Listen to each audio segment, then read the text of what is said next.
जो श्रीराम भक्त जो नाव घेतो, श्रीराम नामचरण करतो, नामस्मरण करतो, त्याला या त्रिजगतामध्ये कितीही मोठं संकट असू द्या, त्या संकटाचा मारा श्रीराम प्रभू स्वतः करतील, त्याचं निवारण करतील. त्या संकटाला कसलाही म्हणतात थारा देणार नाहीत. असं नामस्मरणामध्ये ताकद आहे. आणि दोघही विभीषण आणि लक्ष्मणराय तिथे मोठ्या सद्भावेनं जय श्रीराम असा नावाचा उल्लेख तिथं दोघ जण करत आहेत. रामनामाच्या अनुरती दोघे स्वानंदे नाचती, ते दे कोणी लंकापती विस्मित चित्ती पै झाला. विभीषण राय आणि लक्ष्मण नुसतं जय श्रीराम म्हणून बागत नव्हते, राम नामाचा जप म्हणत होते, राम नामाचं गुणगान गात होते. आणि संकट तर त्यांच्या समोर येऊन ठेपलं होतं, जणू काय आता मरतोय आम्ही असं संकट त्यांच्या समोर होतं. रावण विस्मय झाला, रावणाला काय कळायला गेलं. रावण म्हणत आहे समोर संकट उभा आहे आणि दोघ जण नाचतात, हा काय प्रकार आहे. रावण चिंताक्रांत झाला, त्याला काय कळायला गेलं. अशा प्रकारे ग्रंथकर्ते वर्णन करत आहेत. मी सोडिली दुर्धर शक्ती, हे मरण भय नाही चित्ती, दोघे स्वानंदे नाचती निर्भया स्थिती सौमित्र. रावण म्हणत आहे मी अशी दुर्धर शक्ती सोडलेली आहे, ही शक्तीचं निवारण करायचं सोडून दोघ जण रणामध्ये नाचतात. हा म्हणले काहीतरी चिल्लर करायला लागलेत आपल्या पुढं, ह्यांना आता वाचत नाहीत, ही 100% मारतात. आता रावणाचा तिथं गैरसमज झाला आणि गैरसमज होऊन रावण लक्ष्मण तिथं पुढं काय बोलत आहे.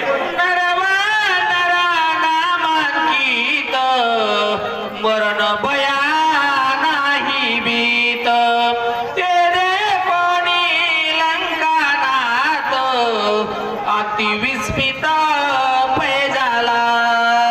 लक्ष्मण राय बोलू लागलेले आहेत, म्हणत आहेत नर म्हणजे पुरुष, स्त्री जो कोणी असेल तो नर आणि वानर, जो श्रीराम प्रभूचं नामस्मरण करतोय, ज्याच्या मुखामध्ये श्रीराम नाम आहे, त्याला कसल्याही प्रकारचं मरण नाही, त्याला कसल्याही प्रकारचा बाधा होणार नाही. आणि दोघही मोठं गुणगान करून तिथं नाचत आहेत, डुलत आहेत. हे रावण समोरून बघतोय, रावण विस्मित पडला, रावणाला काय कळना गेलं. अशा प्रकारे ग्रंथकर्ते वर्णन करत आहेत. अगाध नामाचे मैमान उडील कथानो सौंदण, स्तोती द्यावे अवदान शक्ती निवारण सौमित्रे. आणि अशा प्रकारे श्रीराम प्रभूच्या नामाचं गुणगान आहे. जर आपण रात्रभर जरी श्रीराम प्रभूचं नामस्मरण करत बसलो तरी कमी पडणार नाही. एवढं नामस्मरणामध्ये गोडी आहे. आणि श्रोत्यांनी एवढं भाविकपणे, एवढं सात्विकपणे ऐकावं असं ग्रंथकर्ते बोलत आहेत. विभीषणाच्या निजगती रावणे सोडिले जे शक्ती, सौमित्रे नेली भस्मांती तेही युक्ती अवधारा.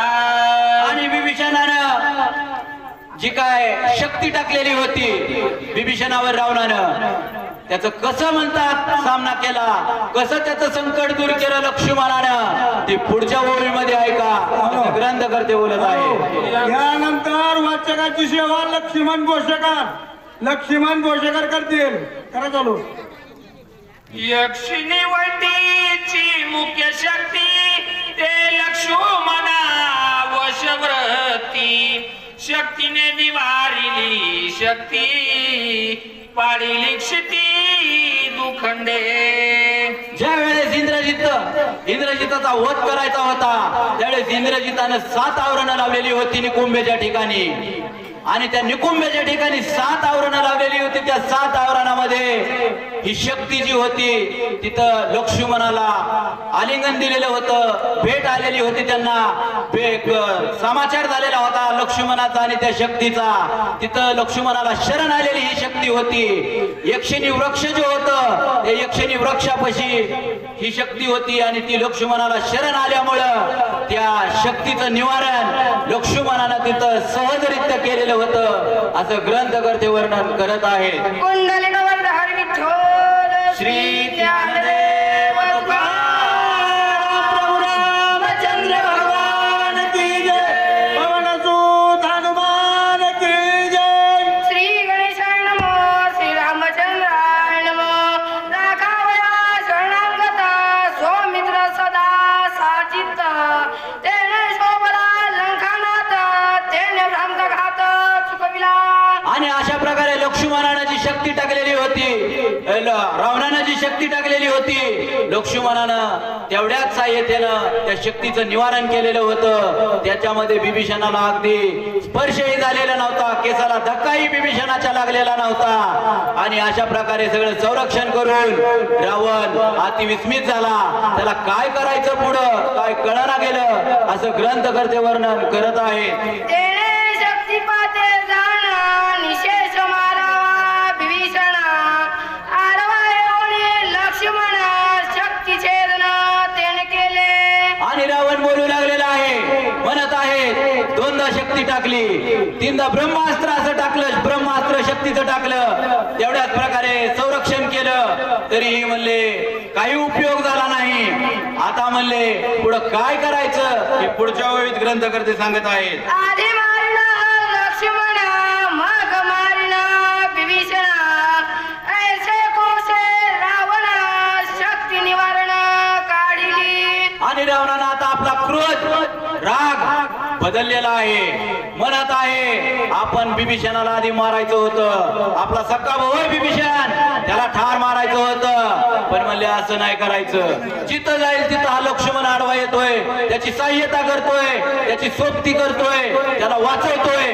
जर म्हणले आधी लक्ष्मणाला आपण मारलं तर बिभीषणाला काय डोळे झाकून आपण मारू शकतोय, त्यात कसल्याही प्रकारचा परत आपल्याला अडथळा येणार नाही. अशा प्रकारचे रावण तिथं बोलू लागलेला आहे. जे जे नाव ब्रह्मशक्ती जे निवारण रघुपती सौमित्राच्या निजघाती निवारार्थी सोडित. रावण म्हणू लागलेला आहे, बोलत आहे, व्यर्थ बडबड करू लागलेला आहे. म्हणत आहे आता मला ब्रह्मास्त्र शक्ती टाकू, म्हणला ब्रह्मास्त्र शक्ती टाकली लक्ष्मण तर सोडा पण राम बी निवारण करू शकणार नाही असं व्यर्थ बडबड करू लागलेला आहे रावण तिथं. ब्रह्मक करुण्या माझी ख्याती ब्रह्म केल्या दोही शक्ती तेने शोभला लंकापती ब्रह्मशक्ती सोडित.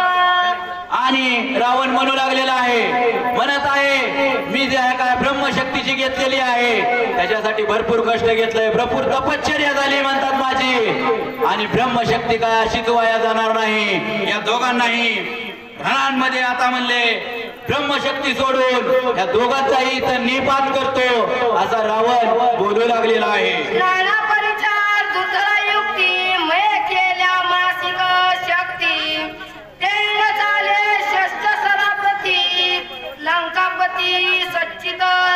रावण म्हणू लागलेला आहे, म्हणत आहे नाना प्रकारच्या म्हणले यत्न केला, नाना प्रकारचं कपट केलं मी, नाना प्रकारची मायावी जादू वापरली आणि एवढं सगळं वापरून म्हणले मी ही ब्रह्मशक्ती आत्मसात केली. का तर म्हणले याच्यावर सुरासूर म्हणजे देवादी देवाची सुद्धा जादू चालणार नाही अशी ब्रह्मशक्ती आहे.